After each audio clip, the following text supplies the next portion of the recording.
We got two different knives we're going to be checking out today. What is going on, guys? Welcome back to the channel. My name is Miguel. You're watching Miguel EDC, the channel where we talk everything EDC gear here. And today we got two knives from Kansept, so we're going to get through these, check them out in this order. There'll be links for these down below in the description and the pinned comments if you guys want to check them out. Those are about the channel when you use those links, but it's entirely up to you and at zero extra cost. This one comes up open like this for some reason. I'm not sure what's going on with the Kansept's plastic wrapping. We got the Sparrow knife design Fenrir. The length on the blade is going to be 2.83 inches, just under 3 inches in case you have any local laws limitations. And we have a green coated D2 with JG10 and green on-depth print. So I know Kansept has been doing a lot of on-depth print lately. I know they do it with their Fenrir lineup as well. So let's go ahead and dig in here and see what we got. We have the sheath right there. We got the knife. We have a wiping cloth and some paperwork and some silica gel. This one comes in a bubble wrap. It is on this plastic. Go ahead and get the, can I get my blade, sir? Thank you. Holy macaroni. This is quite some green here. I'll tell you what, that is the greenest green I have ever greened in my life. Holy smokes. Let me wipe away some of the oils here that we have. Remove that safety tip. And here it is, right? On-depth print, right? In a nutshell. I know I recently sent out an on-depth print to you guys as the winner of the giveaway we recently did on the channel. This one's probably going to end up being given away in the channel as well, so definitely make sure to subscribe for future opportunities of winning knives and giveaways that we do here all the time. For starters, I mean, we have the proportions of the Fenrir, but it is actually going to be a little bit smaller than the actual folder version. I'll tell you exactly what I mean in a moment. We'll do some size comparisons. So we have that beautiful harpoon clip point blade, right, that we know and love with a very pokey tip. We're looking at D2 steel, like we said earlier. Pretty tough steel. It's just not as corrosion resistant as other steels. Hence why we have this coat here, which absolutely helps. Full tan construction going all the way around. And just like the box says, it is jade, right, G10 scales, and then you have that print on top of it on both sides. I know knife collectors, a lot of people that I see on the Kansept group on Facebook are collecting these, so this is definitely going to be a nice little cool variant, if you would. There are other variants available in case this one doesn't speak to you as much, right? There's plenty other variants to choose from. Now, the good news here though, right, check this out. With my average size hands, somehow I can still get a full 4-finger grip in the hammer position. And then I can also forward choke here with this nice finger choil as well.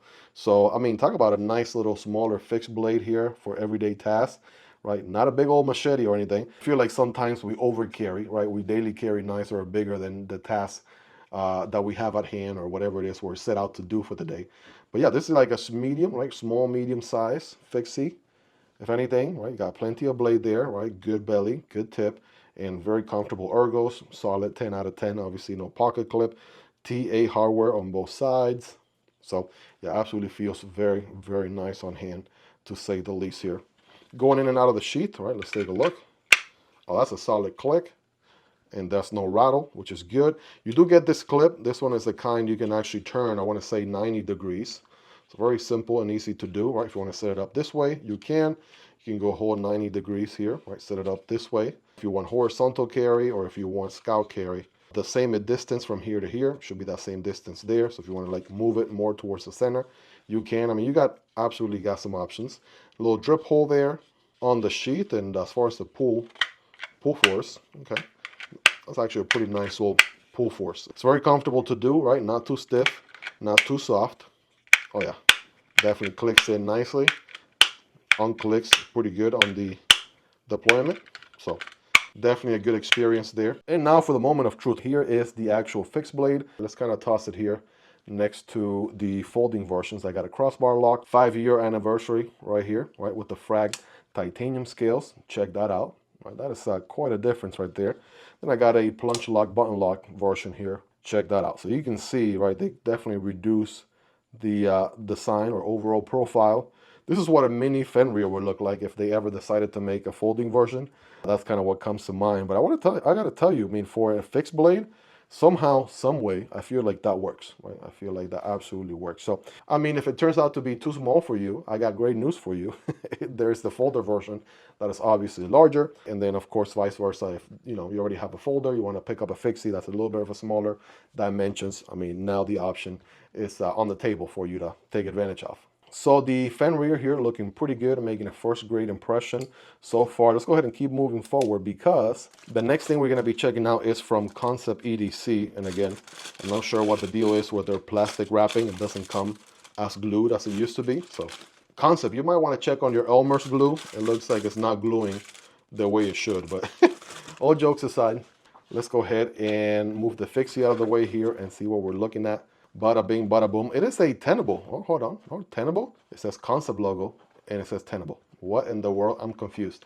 It's the Nettle. It is a Derek Sharon design. Maybe they use a tenable label. I don't know. Rose gold coated 154 cm olive green G10 with diamond pattern. Holy macaroni. That sounds like a very interesting combo.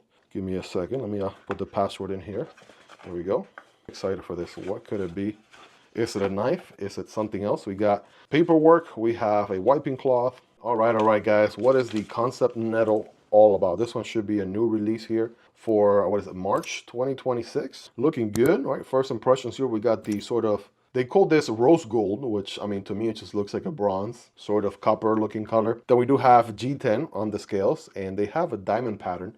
I want to say, I think I saw somewhere aluminum, right? These are G10, but it has a diamond pattern, right? Similar to something like you would, find on, say, like this Kunwu knife right here, like the Kunwu Chad for reference. So very similar diamond pattern, right? But obviously on G10.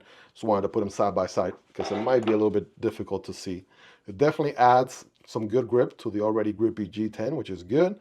We have prow liners here with 2 standoff, sandwich construction. We have a pocket clip. It's a titanium, is it not? Okay, no pull there, that's a good sign. And it's not reversible, so do keep that in mind about that deep carry in the pocket. So that's looking good. It's gonna be a front flipper, and we do have a fuller, which looks very, very functional, nice and exposed. So here we go, if you're ready, I'm ready. Let's go fuller for the win. And well, bam. Holy macaroni, guys. It is my kind of geometry. Yes, sir. Yes, sir. What are we calling this? Sheep's foot, clip point, sheep's foot, Warncliffe, Betty Crocker. Right, get the Blade Police in the chat here after they arrest Metal Complex. We need to figure out what this is. We're looking at a flat grind, and we did say this is 154 cm steel. I do like right off the bat, just a quick observation, good plunge grind situation about right there where my nail is. Right, you can see it. You'll be able to sharpen this guy for a long, long time to come without developing a smile, which is good. Right, check out the overall profile there. Again, not as familiar with Derek Sharon. I don't think I've seen other designs from him in the past. This might be the first time that's what his logo looks like. But one thing is for sure, though, I am digging the profile. Absolutely got, good, decent handle to blade ratio, right? Got some good non-limiting handle design. There's going to be a liner lock. It looks like we have good access from the show side. And the engagement is about 35-ish% or so. Nice little chamfer on the liner, right? Pretty easy to disengage. Is it drop shotty? Is it not? Well, a little bit of a shake shutter, right, if anything. One thing's for sure, though, that front flipper, that is money. Money! It's got the jimping that goes all the way around, which is cool, right? That gives you a nice and good grip all the way through. So if you want to front flip deploy in any other method, you absolutely can. There you go. And off the fuller thumb deployment, yeah, we can do that all day. Reverse flick, we can do that all day. So we got about 3 different deployment methods here to go Captain America style and just do it all day. I can do this all day. Anyways, jokes aside, you have a very utilitarian blade, great for utility cuts and draw cuts. This little grip right here feels nice. You can do some tip work. We can do some Amazon package opening, right? We can do some cardboard cutting. Good, plenty of jimping here on the blade, which is nice. Good, nice, grippy handle, right? I'm able to get a full purchase. I can forward choke as well. Forward choke position feels nice and comfortable. And I gotta tell you, man, we can definitely get some work done with this one here. There are, like I said earlier, older variants available. This is not the only color combo. I mean, multiple different ones. So chances are, if you like this one, great. If you don't, there are other ones that might speak to you more. Gone are the days where Kansept was doing T6 on all their knives. I feel like they ran out of T6 screws at some point. They're finally putting T8s on everything, and I'm here for it. Straightforward design here. Seems like it's going to be a fidgety one. Now, when doing fullers, some companies can tend to get it wrong, right? They could make it too soft along the lines here, or just make it so it tucks away so much you can barely get at the fuller. But this one is a pretty solid fuller implementation. That being said, guys, let's go ahead and do a quick recap here. We looked at the new Fenrir fixed blade right there with a sheath. And we also looked at the new, what's it called? And we also looked at the new Nettle model here, just released. Two awesome knives here from Kansept. One is a folder, one is a fixed blade. Let me know your thoughts on these guys. Which one stood out to you the most? What do you like about them? What do you love about them? Is there anything you dislike about them? All feedback is welcome. Let's hang out in the comment section down below. Shout out to Kansept for sending these in for me to check out and share with you guys. And shout out to my Patreon supporters and channel members for supporting what I do here. You guys are awesome. Hope you guys really enjoyed this one. If you made it to the end, you're the real MVP. Hope you guys have a wonderful rest of your day. Take care, and I'll see you on the next one. Either this one or this one. Peace.